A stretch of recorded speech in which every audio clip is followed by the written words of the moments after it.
नमस्कार, देश लाइव देख रहे हैं आप। मैं हूं आपके साथ हुज़ैफा गौर। विश्व प्रसिद्ध यमुनोत्री धाम के कपाट बंद हो गए हैं।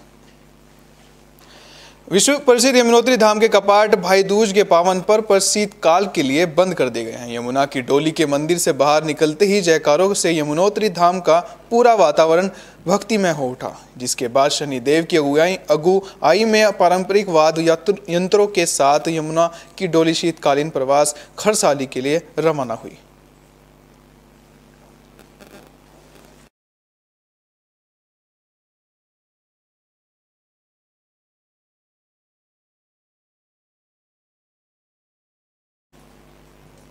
राहुल गांधी ने केंद्र सरकार पर तंज कसा है।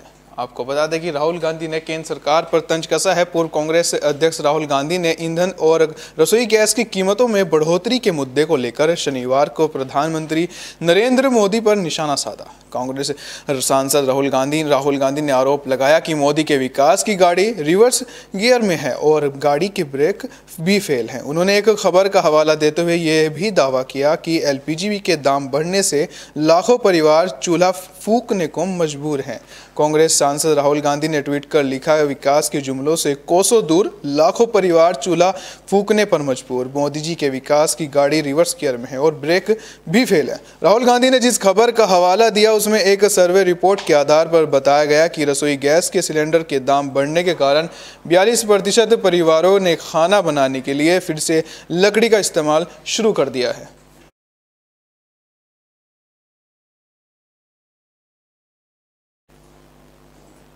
केजरीवाल ने दिल्ली वालों को बड़ा तोहफा दिया है।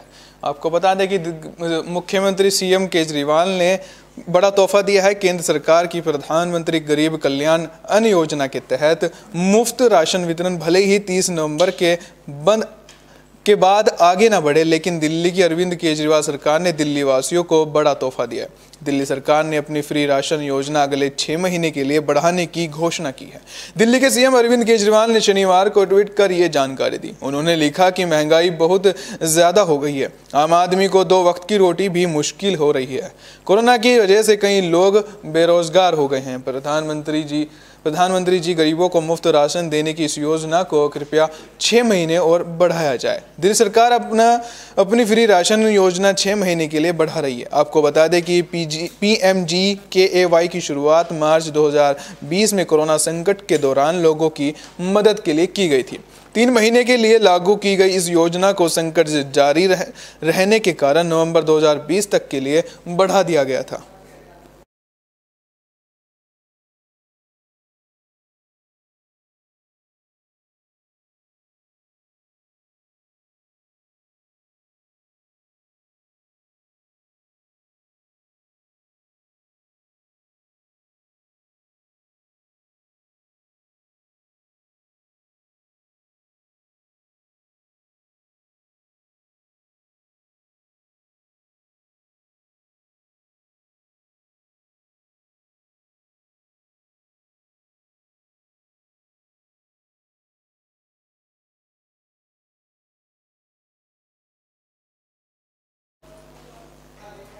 दिल्ली के डिप्टी सीएम मनीष सिसोदिया ने आज प्रेस वार्ता की। आपको बता दें कि दिल्ली के डिप्टी सीएम मनीष सिसोदिया ने प्रेस वार्ता करी। जिस दिल्ली के डिप्टी सीएम सिसोदिया ने शनिवार को एक प्रेस कॉन्फ्रेंस कर बीते दिनों गिरे मल्टी लेवल पार्किंग और यूपी में बढ़ रहे जीका वायरस के मामले को लेकर कई घोषणाएं की। मनीष सिसोदिया ने कहा कि दिल्ली सरकार यूपी में लगातार बढ़ रहे जीका वायरस के मामलों पर नजर बनाए हुए है होगी, हम उसका सामना करने की योजना बना रहे हैं। मनीष सिसोदिया ने ग्रीन पार्क में मल्टी लेवल पार्किंग टूटने के मुद्दे को भी उठाया। उन्होंने कहा कि लोगों की जान के साथ खिलवाड़ कतई बर्दाश्त नहीं है। उन्होंने बीजेपी शासित नगर निगम पर निशाना साधते हुए कहा कि दिल्ली में नगर निगम का संचालन बीजेपी करती है। उनके पास हमेशा पैसे की कमी की शिकायत होती है, लेकिन जब पैसे मिलते हैं तो कैसे इसका दुरुपयोग किया जाता है, इसका एक मामला सामने आया है। सिसोदिया ने कहा, आप सब जानते हैं कि एम्स के पास ग्रीन पार्क में एक कथित मल्टी लेवल पार्किंग बनाई गई थी। पिछले साल नवंबर में उसका उद्घाटन बड़े जोर शोर से हुआ था। अंदर वो पार्किंग टूट गई। भगवान की कृपा है कि उस वक्त वहां पर लोग नहीं थे, वरना बड़ा हादसा हो सकता था। लेकिन वहां जो गाड़ियां खड़ी थी वो भी बर्बाद हो गई।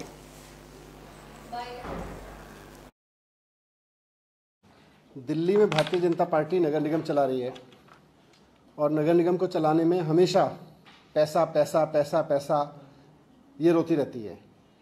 लेकिन जब भारतीय जनता पार्टी के हाथ नगर निगम में पैसा लगता है तो उस पैसे का भारतीय जनता पार्टी क्या करती है, उस पैसे में कितनी बेईमानी करती है, इसका एक बहुत बड़ा कारनामा सामने आया है। आप सब जानते हैं कि एम्स के पास ग्रीन पार्क में एक बहुत so called modern multi level parking बनाई गई थी भारतीय जनता पार्टी द्वारा नगर निगम से। पिछले साल नवंबर में उसका उद्घाटन हुआ, बड़े ज़ोर शोर से उसका उद्घाटन किया गया और एक साल के अंदर अंदर वो पार्किंग टूट गई।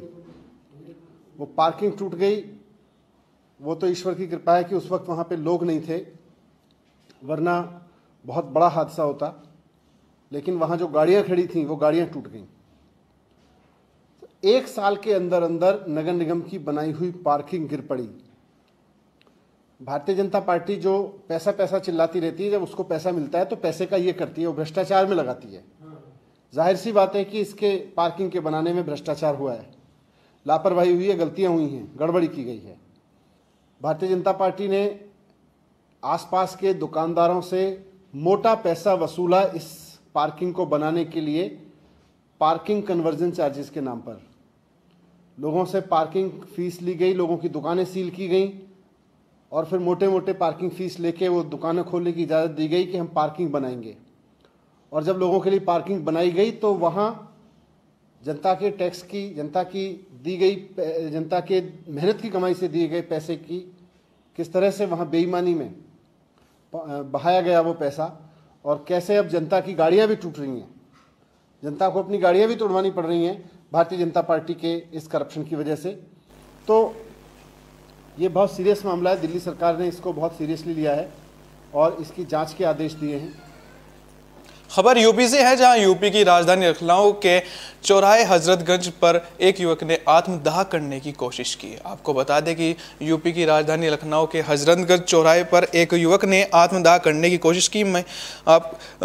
महेश को आग की लपटों माफ कीजिएगा, निवासी महेश ने खुद पर पेट्रोल डालकर आत्मदाह करने की कोशिश की। महेश को आग की लपटों से घिरा देख पुलिसकर्मियों ने कंबल डालकर आग पर काबू पाया। महेश को गंभीर हालत में सिविल अस्पताल में भर्ती करा गया, जहां उसकी हालत नाजुक बताई जा रही है। महेश ने हजरतगंज तहसील चकबंदी के अधिकारी और कर्मचारियों पर आरोप लगाया है। आपको बता दें कि हजरतगंज चौराहे पर शनिवार सुबह एक आग की लपटों में से एक युवक को घिरा देख अफरा तफरी मच गई। चौराहे पर यातायात रुक गया। चौराहे पर मौजूद कुछ पुलिस कर्मियों ने कंबल डालकर आग पर काबू पाया और युवक को सिविल अस्पताल लेकर पहुंचे, जहां होश में आने पर उसने बताया कि वो उन्नाव जिले के हजरतगंज क्षेत्र के मलझा गांव का रहने वाला महेश है। इंस्पेक्टर हजरतगंज श्याम बाबू शुक्ल ने बताया कि महेश साइकिल से सुबह हजरतगंज चौराहे पर पहुंचे थे। संपत्ति को लेकर महेश का परिवार के साथ ही सुखलाल से करीब 20 साल से विवाद चल रहा है। सीओ चकबंदी के यहाँ उनका मामला लंबित है। महेश के मुताबिक वह इस संबंध में उन्नाव के डीएम से लेकर अन्य अफसरों को पत्र दे चुके हैं, पर कोई अभी तक सुनवाई नहीं हुई है। विपक्षी सुखलाल आए दिन उसे धमकाता है। वहीं पत्नी ने बताया कि महेश की मानसिक स्थिति भी अब ठीक नहीं है। उधर जिलाधिकारी उन्नाव रविंद्र कुमार के आदेश पर महेश के हजरतगंज चौराहे पर आत्मदाह के प्रयास की सूचना मिलते ही उन्नाव से इंस्पेक्टर हसनगंज महेश चंद्र, सीओ राजकुमार शुक्ल और तहसील प्रशासन के अधिकारी उसके गाँव पहुंचे। उन्होंने वहां से पूरे मामले की जानकारी हासिल की। वे मूलतः उन्नाव के निवासी थे, किंतु विगत 6-7 माह से लखनऊ में ही रह रहे थे। उनका वहां स्थित अस्पताल में इलाज भी चल रहा था। इनके पास 1 बीघा 17 बिस्वा जमीन है, जिसको लेकर चकबंदी न्यायालय में वाद चल रहा है, किंतु एसडीएम और सीओ की जांच में यह पाया गया कि इनका कब्जा अनवरत चला आ रहा है। कब्जे को लेकर किसी प्रकार का कोई विवाद नहीं था। इनके बारे में अन्य बिंदुओं की विस्तृत जांच अलग से कराई जा रही है और यदि कहीं कोई बात पाई जाएगी तो उसमें विधिक कार्रवाई की जाएगी। वे मूलतः खबर महाराष्ट्र से है, जहां महाराष्ट्र के अहमदनगर में सिविल अस्पताल में आग लग गई। आग लगने से 10 लोगों की मौत हो गई। 10 लोग जो कि कोरोना के मरीज थे। आपको बता दें, महाराष्ट्र के अहमदनगर के सिविल अस्पताल के आईसीयू वार्ड में शनिवार सुबह भीषण आग लग गई। अस्पताल में लगी भीषण आग से अब तक 10 लोगों की मौत हो गई। वहीं 13 से 14 लोगों के जख्मी होने की भी खबर है।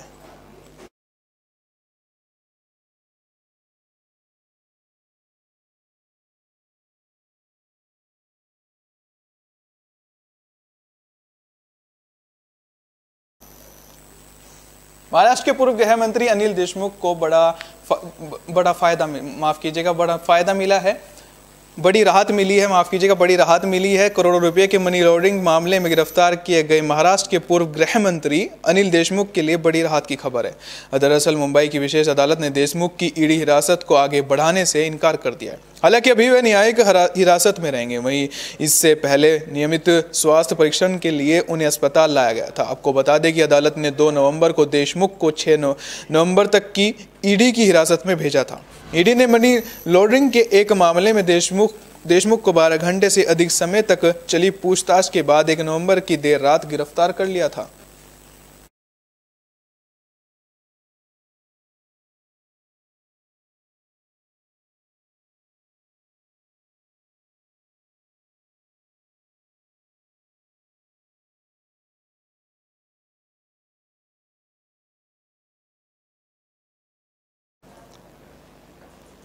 नवजोत सिंह सिद्धू पर एडवोकेट दयोल बरसे हैं। उन्होंने नवजोत सिंह सिद्धू को कहा है। आपको बता दें, पंजाब के महाविद्या एपीएस दयोल ने पंजाब कांग्रेस अध्यक्ष नवजोत सिंह सिद्धू पर जमकर निशाना साधा है।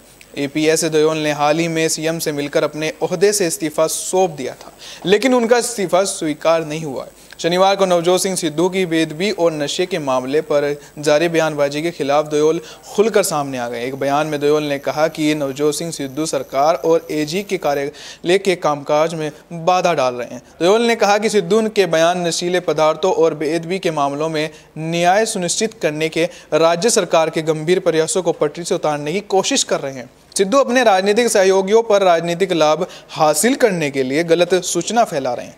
दयोल ने अपने बयान में कहा कि सिद्धू की तरफ से पंजाब के महाधिवक्ता के संवैधानिक कार्यालय पर राजनीतिकरण कर अपने स्वार्थी राजनीतिक लाभ के लिए आगामी पंजाब चुनाव के मद्देनजर कांग्रेस के कामकाज को खराब करने के निहित स्वार्थों द्वारा प्रयास किया जा रहा है।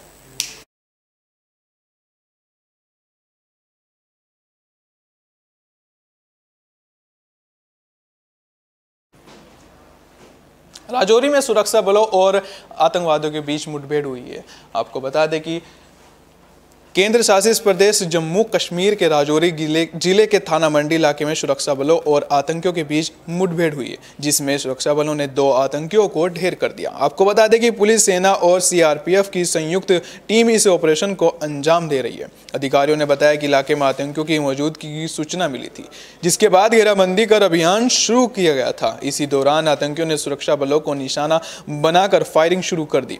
जवाबी फायरिंग के दौरान सुरक्षा बलों ने 2 आतंकियों को मार गिराया। आपको बता दें कि पुंछ जिले के सुरनकोट, मेंढर और राजौरी जिले के थाना मंडी में जारी आतंकवादियों के खिलाफ ऑपरेशन का शनिवार 27वां दिन रहा।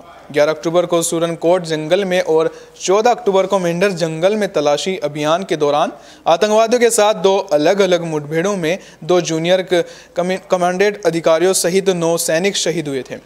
24 अक्टूबर को ऑपरेशन के सिलसिले में पूछताछ के लिए जम्मू की कोट भलवाल जेल में बंद पाकिस्तानी आतंकी जिया मुस्तफ़ा को मेंढर में मुठभेड़ स्थल के पास ले जाया गया था।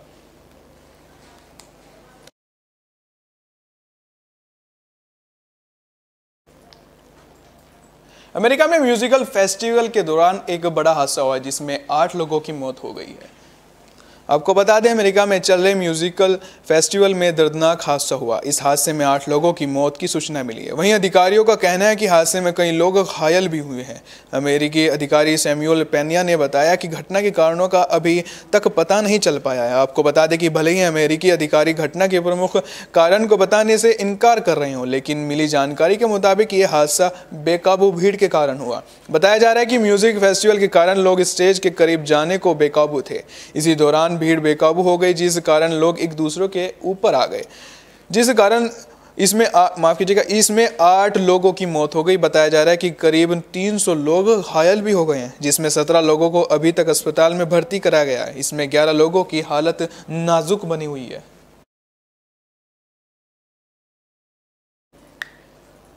देश लाइव में फिलहाल के लिए इतना ही, दीजिए इजाजत, नमस्कार।